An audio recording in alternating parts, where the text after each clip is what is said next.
Toys. Tonight, breaking news, dangerous travel across the country.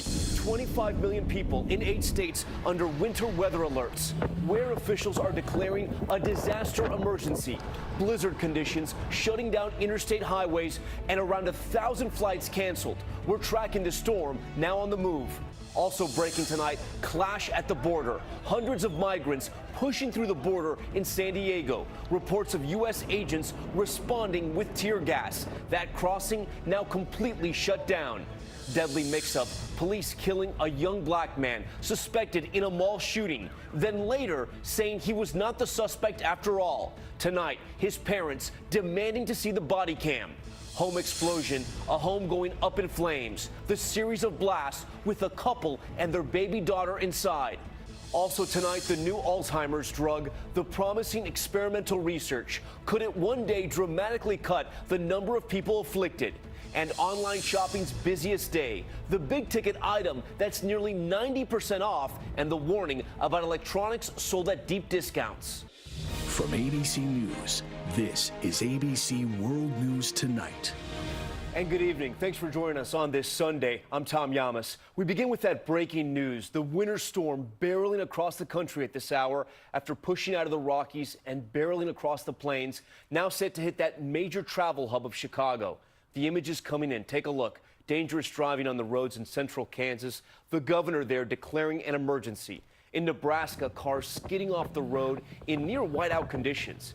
De-icing planes at the airport in Kansas City, Missouri. And the crowds backing up at Chicago's O'Hare Airport. Some 1,000 flights already canceled across the country. The storm headed east tonight. ABC's Alex Perez is at O'Hare right now.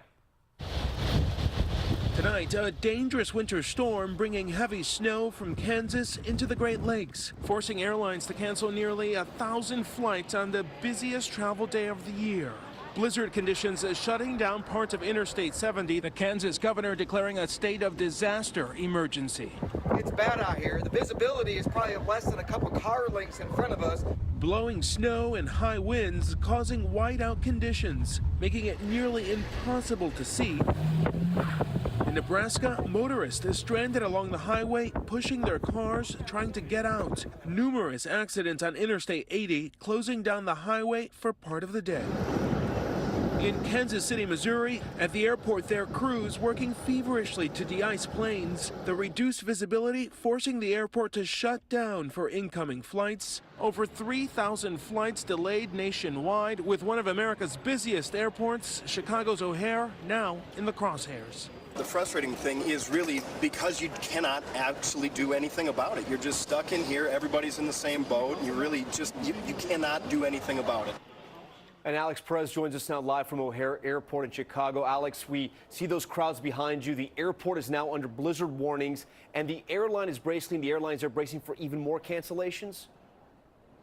Yeah, Tom, both wind and visibility expected to be a major problem here tonight. I saw one line back here, more than 100 people deep.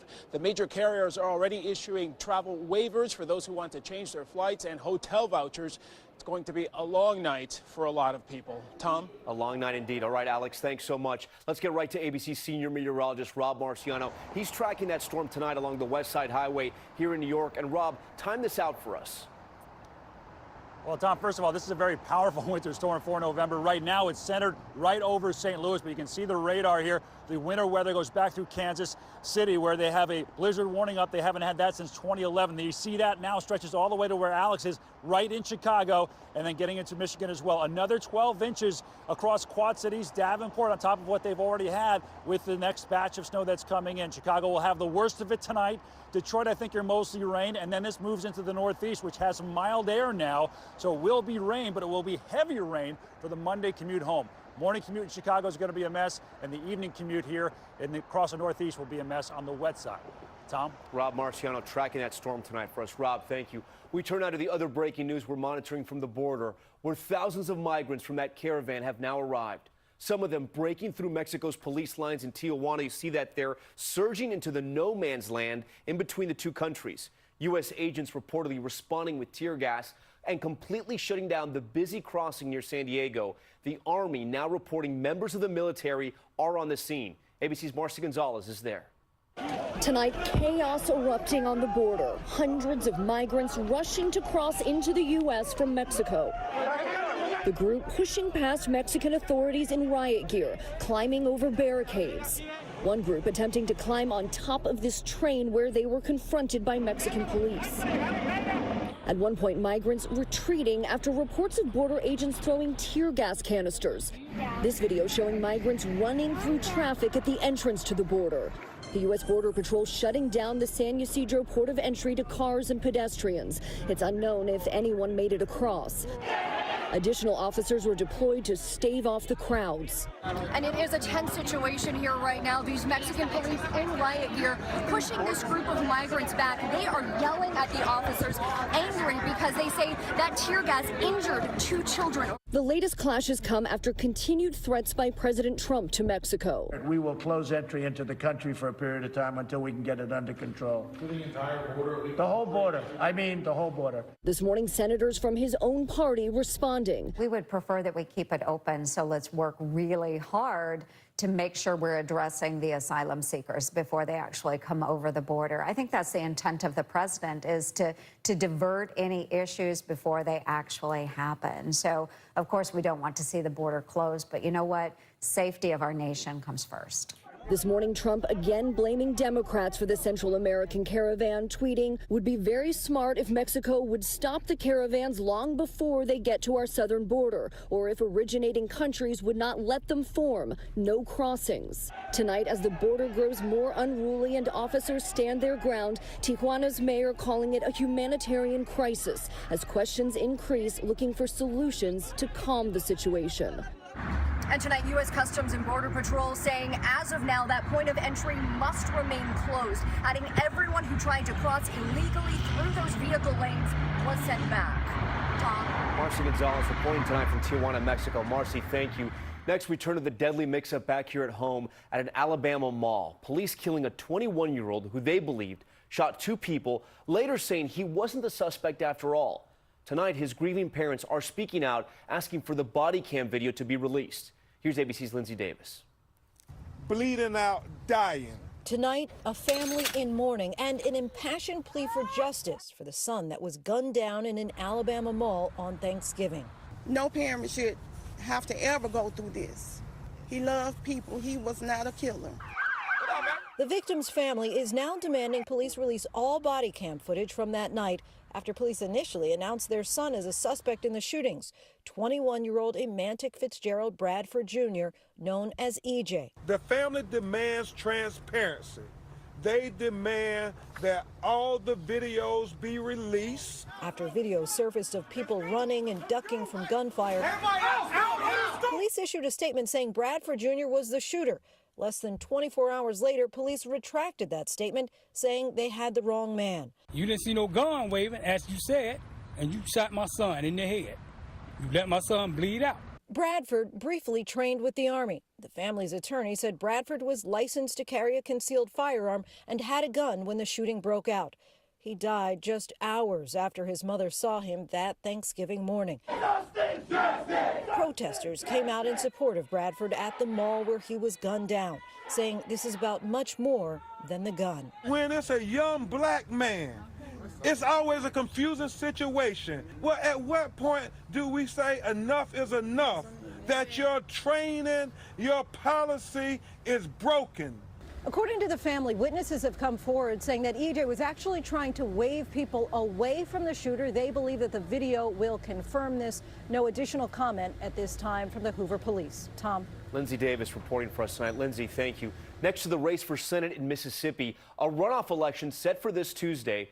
Major League Baseball, the latest donor to Republican Senator Cindy Hyde-Smith, asking for their money back after a series of controversial statements she's made and photos showing her with Confederate items. And tonight, a new controversy over where she and her daughter went to school. Here's ABC's David Wright.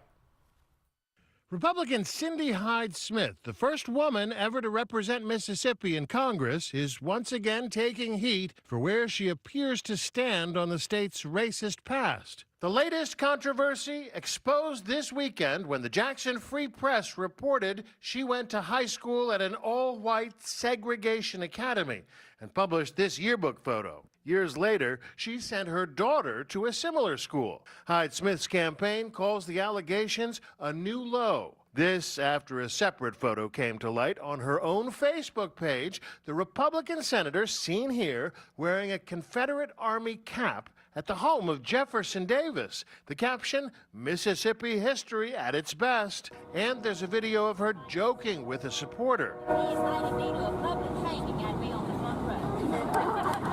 Hyde-Smith later apologized. There was no ill will, no intent whatsoever.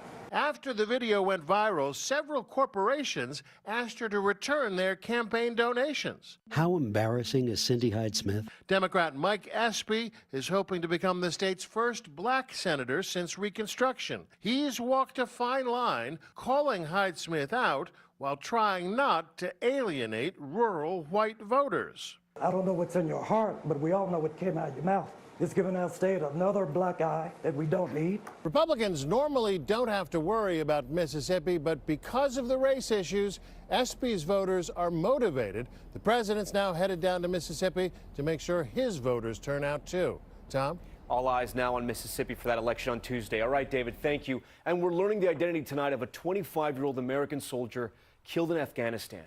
The Department of Defense confirming Sergeant Leandro Jasso was a member of the Army's elite 75th Ranger Regiment. He died after clashing with enemy forces. The Washington State resident was on his third deployment. And a serious new confrontation between Russia and Ukraine.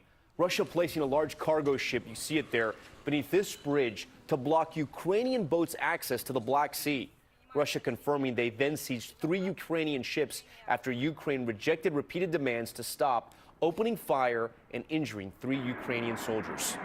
Next, back here at home to the explosion in Oxnard, California, injuring a couple and their infant daughter. Neighbors could hear that mother screaming after the blast as the home was engulfed in flames. ABC's Stephanie Ramos has more.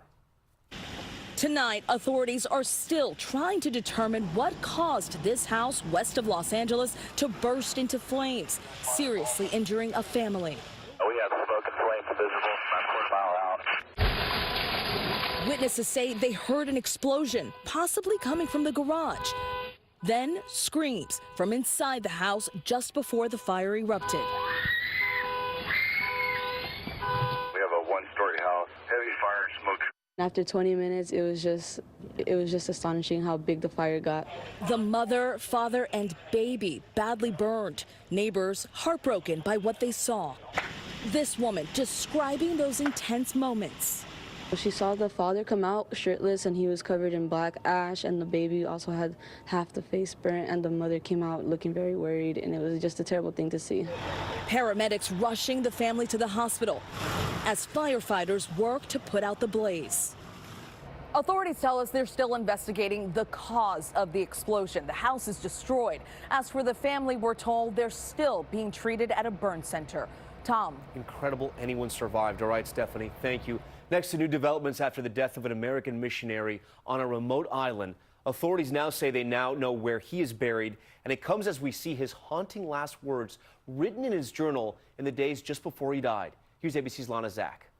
Tonight, local Indian officials say they believe they know where American missionary John Chow is likely buried, but that it might not be possible to retrieve his remains without endangering more lives. The 26-year-old illegally snuck onto North Sentinel Island to try and convert one of the last groups of indigenous people completely isolated from the outside world. The group, estimated between 40 and 400 people, are hostile to outsiders. You can see in this picture a tribesman pointing a bow and arrow at a helicopter doing a welfare check after the 2004 tsunami. But Chow reportedly knew the risks, bribing local fishermen to take him close to the island. Those who knew him said he would not be dissuaded.